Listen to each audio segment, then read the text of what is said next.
নেতৃত্ব দিতে কে না চায়। বর্তমান সময়ে শিক্ষাক্ষেত্রে, কর্মক্ষেত্রে এবং ব্যক্তিগত উন্নয়নে নেতৃত্বের গুরুত্ব অপরিসীম। ইন্টারন্যাশনাল লিডারশিপ কম্পিটিশন আমাদের নেতৃত্ব চর্চার একটি চমৎকার সুযোগ। আসসালামু আলাইকুম, আমি মায়মুনা আক্তার। আমি ইন্টারন্যাশনাল লিডারশিপ কম্পিটিশনের সেন্ট্রাল অর্গানাইজিং টিমের একজন গর্বিত সদস্য। বর্তমানে পড়াশোনা করছি government college of applied human সায়েন্সের ডিপার্টমেন্ট অফ ক্লদিং অ্যান্ড টেক্সটাইলে। আমি সবসময় নতুন চ্যালেঞ্জ গ্রহণ করতে এবং নেতৃত্বের দক্ষতা অর্জন করতে ভালোবাসি।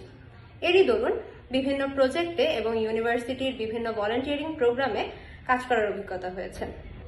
আইএলসি এ যুক্ত হওয়ার পর আমি বেশ কিছু নতুন স্কিল শিখতে পেরেছি এবং সেই সাথে প্রতিনিয়ত নিজেকে উন্নত করার সুযোগ পাচ্ছি। আমি মনে করি আইএলসি কেবল আমাদের নেতৃত্বের গুণাবলী তৈরি করছে না, আমাদেরকে ভবিষ্যৎ চ্যালেঞ্জগুলো মোকাবেলা করার জন্য প্রস্তুত করছে। আমার লক্ষ্য হচ্ছে আমার নিজের নেতৃত্বের দক্ষতাকে আরো শানিত করা এবং আইএলসি এর মাধ্যমে তরুণদের উন্নয়নে অবদান রাখা। আমি বিশ্বাস করি নেতৃত্ব মানে কেবল সামনে থেকে পথ দেখানো নয়, বরং দলকে অনুপ্রাণিত করে সম্মিলিতভাবে সামনের দিকে এগিয়ে নিয়ে যাওয়া। আমি খুবই উচ্ছ্বাসিত এই যাত্রার অংশ হতে পেরে। ভবিষ্যতে আমার কর্মজীবনে আইএলসি থেকে অর্জিত দক্ষতাগুলোকে কাজে লাগাতে পারবো। আমি মনে করি আমাদের সকলের সম্মিলিত প্রচেষ্টায় আইএলসি বিশ্বব্যাপী একটি উল্লেখযোগ্য প্রভাব বিস্তার করতে পারবে। দেখা হবে শীঘ্রই।